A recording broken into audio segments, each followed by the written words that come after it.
Inanunsyo ng Department of Agriculture ang agarang kanselasyon sa pagpapalabas ng import permit sa lahat ng produktong agrikultura.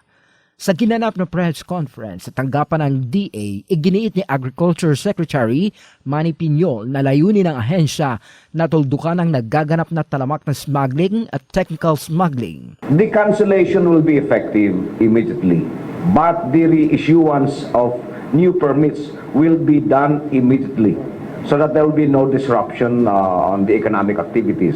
Ang gusto lang natin malaman, makita lang uli namin yung mga permits na ginagamit nila. Because right now, pati ang customs actually naguguluhan eh. Kasi nire-recycle yung permit, may kung ano-ano mga pinipresent na papeles. So once and for all, cuentas claras muna tayo. No? Cartadas claras. Klaruhin lang natin ano ba yung dokumentong hawak nyo. Batay anya sa report na natatanggap ng DA, umaabot pa sa hanggang 3 beses nagagamit ang isang import permit para magpasok ng iba't ibang produktong mula sa ibang bansa. Dahil dito, ipinag-utos na ng kalihim ang pagpaparicall sa lahat ng inilabas na permit para masigurong hindi malulusutan ang ahensya. Kaya nga, pinaparicall namin lahat kasi gusto namin malaman ilan ba yung na-issue nating permit at sino-sino ba may hawak ng permit na ito.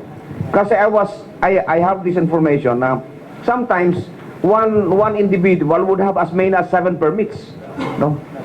Kasi napaka-flawed nung aming system in issuing permits. So this is also our way of reviewing yung sistema namin sa pag-i-issue ng permits. Because while of course we encourage trade and commerce, we also do not want to put our Filipino farmers at a losing end of the whole thing. We also would like to protect them, and also government. No, can you imagine losing 30% of your tariff for every kilo? Magkano yan? Ilang daang milyong kilo ang ini-import natin. That's a lot of money that the government is losing actually.